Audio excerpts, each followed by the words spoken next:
রক্ষকের জায়গায় যিনি বসেছিলেন এতদিন, তিনি কি রক্ষক হতে পেরেছিলেন? এই যুদ্ধে কোনো জাতির পিতা ছিল না, এই যুদ্ধের কোনো ঘোষক ছিল না, কোনো নেতা ছিল না। এই দেশটায় 6 বছরের একটা বাচ্চা শিশু শান্তিতে থাকতে পারে না। আচ্ছা, আপনারা যে বারংবার বলছেন যে এটা স্বাধীন দেশ, আমরা দেশ স্বাধীন করছি, হ্যান করছি, ত্যান করছি, কি বালের স্বাধীন করছেন বুঝলাম না তো। এটা কি ধরনের স্বাধীনতা? স্বাধীন দেশ হইতে হলে কয়টা ফর্মুলা লাগে, একটু চিন্তার ব্যাপার। এই দেশটার নামটা কি রাখবেন আপনারা?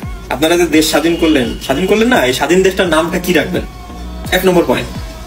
যদি নাম না বলতে পারেন তাহলে এই স্বাধীনতার নাম মুখে আনা আপনাদের কিন্তু সাজবে না। স্বাধীন দেশের নাম নাই, কি স্বাধীন করলেন আপনি? দেশের নাম থাকবে না? দেশের মুদ্রার নাম বলেন, জাতির পিতার নাম বলেন, যার টাকে সারা দিয়ে মাঠে নামছিলেন তার নামটা বলেন। দেশটার আয়তন কত, আয়তন কি বেড়েছে না কমেছে এটাও বলেন। জাতীয় ফুল আছে, ফল আছে, পাখি আছে, পশু আছে, এগুলো বলেন। দেশ তো স্বাধীন করলেন, তাই না? আচ্ছা, এখানে আরেকটা প্রশ্ন বলি।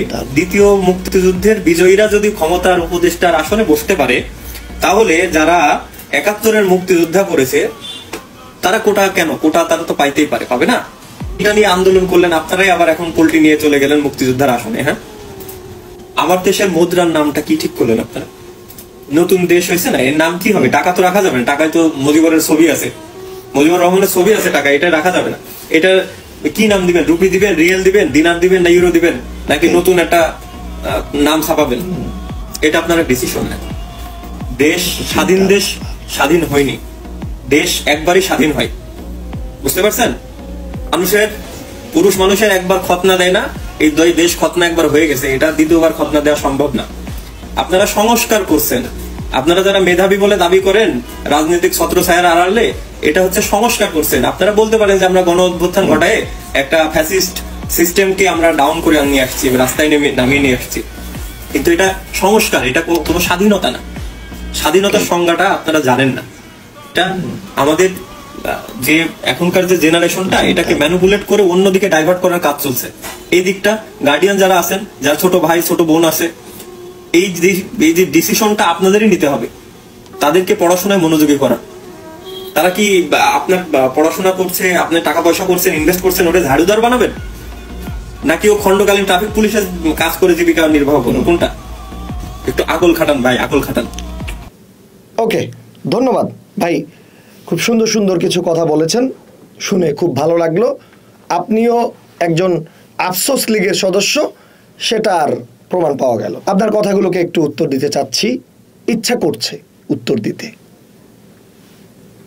স্বাধীনতা শব্দটার সংজ্ঞা মানুষ জানে না, আসলেই জানে না, আপনি নিজেও জানেন না।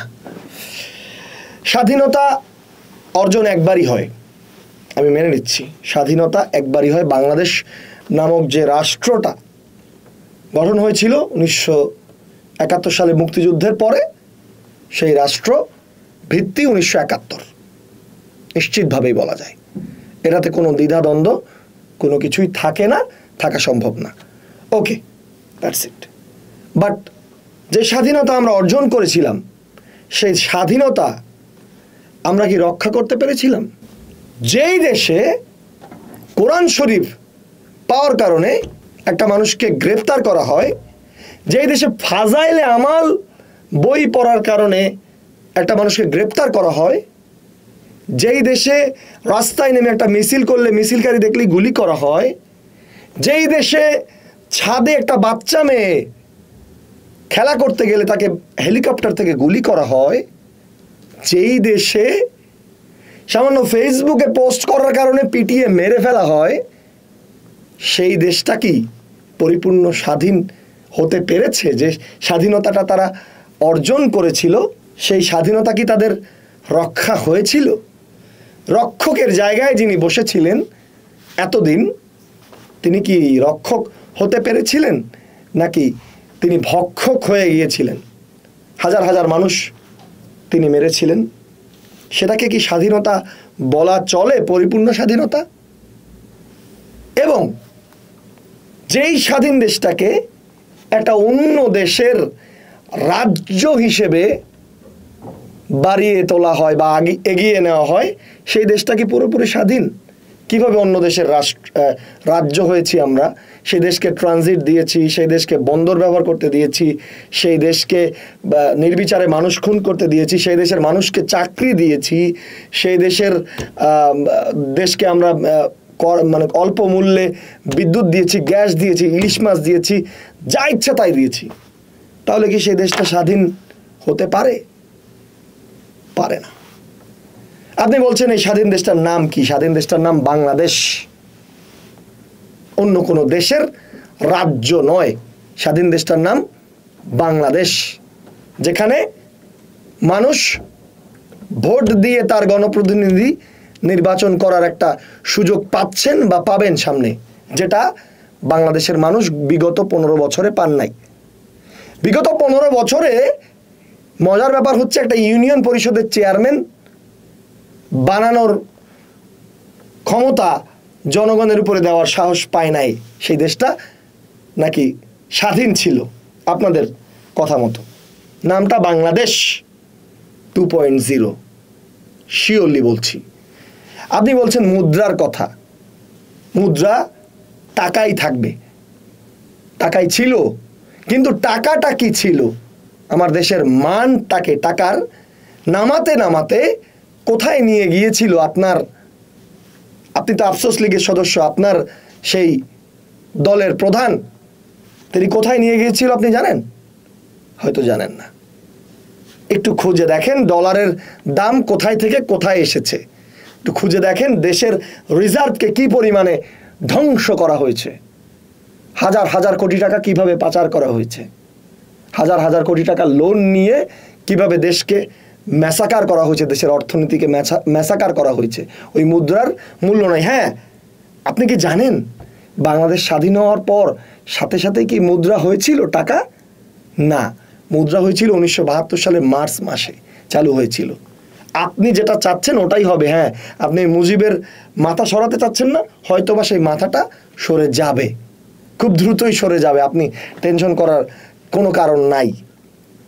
আপনি বললেন এই যুদ্ধের জাতির পিতাকে, এইটা হচ্ছে সবচেয়ে বড় রং নাম্বার ছিল এতদিন ধরে আমরা যেটা শুনেছি। আপনার জাতির পিতার, আপনি তো বলছেন ঘোষণা কে দিয়েছে, আপনি বলেন তো ভাই, আপনার জাতির পিতার সেই ভাষণটা আমাকে একটু শোনান আপনি, যেই ভাষণে তিনি বলেছেন যে আমি পাকিস্তানের সাথে যুদ্ধ ঘোষণা করলাম, সেই রেকর্ডিংটা একটু দেন তো আমাকে, আমরা একটু দেখি। এই যুদ্ধে কোনো জাতির পিতা ছিল না, এই যুদ্ধের কোনো ঘোষক ছিল না, কোনো নেতা ছিল না। এটাই এই যুদ্ধের সবচেয়ে বড় পাওয়া। আপনি এটাকে যুদ্ধ মনে করছেন না আপনারা অনেকেই, আপনারা অনেকেই। আর কত মানুষ মারা গেলে আপনারা সেটাকে যুদ্ধ মনে করবেন আমি জানি না, বা আমার জানা নেই, সরি। আপনারা বলছেন আয়তনের কথা, আয়তন যাই হোক না কেন 55,000 বর্গমাইল, সেই আয়তনটা কি আমাদের পুরোপুরি আমাদের ছিল? দেশের মধ্যে এসে আরেক দেশের ট্রলার, আরেক দেশের জাহাজ এসে মাছ ধরে নিয়ে যায়, দেশের মধ্যে আরেক দেশের সেনাবাহিনী চলে আসে, দেশের মধ্যে আরেক দেশের গোয়েন্দা বাহিনী চলে আসে। দেশটার আয়তনটা যেটা ছিল ওটাই আছে ভাই, স্বাধীন হওয়ার পরেও, আবার স্বাধীন হওয়ার পরে, কিন্তু সেটা পুরোপুরি আমাদের হয়েছে। যেটা আরেকজনের করাল গ্রাসের মধ্যে ছিল সেটা আমাদের হয়েছে। স্বাধীন দেশ হয়েছে বলেই যে জাতীয় ফুল ফল পাখি এসব হতে হবে, এগুলোর কোনো মানে নাই। ফুল ফল পাখির যা ছিল তাই থাকুক, সমস্যা কি? স্বাধীন হয়েছে বলে ফুল ফল পাখিরাও শান্তিতে থাকুক, কারণ এই দেশটায় 6 বছরের একটা বাচ্চা শিশুও শান্তিতে থাকতে পারে নাই, তাকেও মেরে ফেলা হয়েছে। আপনি সেটা জানেন নাই। আচ্ছা, আপনি বললেন যে এই মুক্তিযোদ্ধারা চাকরি পাবে না কেন যদি তারা সরকারে যায়? আচ্ছা, সরকারে তো আপনার জাতির পিতা আপনাদেরকে, আপনি যাকে বলেছেন তিনিও তো সরকারে গেলেন, তাহলে তিনি কেন সরকারে গেলেন? সরকারে যাওয়া আর চাকরি পাওয়া এটা কি এক? এটা আপনার কোন মাথা দিয়ে আপনি বলেছেন, কোন ব্রেন দিয়ে আপনি বলেছেন আমি জানি না। যারা যুদ্ধ করেছেন, দেশের জন্য স্বাধীনতা এনেছেন, তারা সরকারে গেছেন। এখানেও ঠিক একই কায়দায় হয়েছে। যারা যুদ্ধ করেছেন, আন্দোলন করেছেন, আন্দোলনের নেতৃত্ব দিয়েছেন, তারা কিন্তু পুরোপুরি সরকারে যাননি। তাদের মধ্য থেকে 2 জন গিয়েছেন।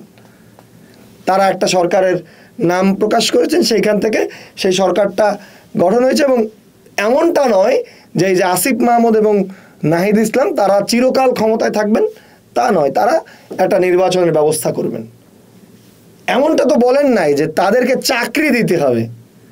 মুক্তিযোদ্ধাদের চাকরি পাওয়া আর নাহিদ আসিফের তত্ত্বাবধায়ক সরকার বা অন্তর্বর্তীকালীন সরকারের উপদেষ্টা যদি একই মনে হয় আপনার কাছে, তাহলে আপনার ব্রেন নিয়ে বা আপনার চিন্তা ধারণা নিয়ে আমার যথেষ্ট সন্দেহ আছে। আপনি সেটা নিয়ে আরও একটু কাজ করতে পারেন। আপনার মনে হয় আপনার এটা নিয়ে একটু কাজ করা উচিত। স্বাধীনতা অর্জন হয় একবারই, কিন্তু স্বাধীনতা রক্ষা করতে হয় বারবার। আপনাদের মতো কিছু সুশীলরা যারা এই স্বাধীনতার ভক্ষকদেরকে সাহায্য সহযোগিতা করেন বা করে থাকেন বিভিন্নভাবে, এই আপনাদের জন্য আমরা পারি না। আপনাদের মতো এই ভক্ষকদের জন্য স্বাধীনতা রক্ষা, সেই স্বাধীনতার মুক্ত হওয়ার যে স্বাদটা, সেই স্বাদটা আমরা নিতে পারি নাই। স্বাধীনতা রক্ষা হয়েছিল 71-এ, সেই স্বাধীনতা শিকলে বন্দী হয়েছিল, সেই স্বাধীনতা পুনরুদ্ধার হয়েছে, অবমুক্ত হয়েছে বাংলাদেশ ভারতের করাল গ্রাস থেকে, শেখ হাসিনার করাল গ্রাস থেকে। সো এটাও স্বাধীনতা, এটাও নতুন করে পাওয়া স্বাধীনতা, এবং সেটাই মেনে নিয়েছে বাংলাদেশের অধিকাংশ মানুষ। আপনারা মানতে পারেন নাই কারণ আপনারা আফসোস লীগ। ধন্যবাদ।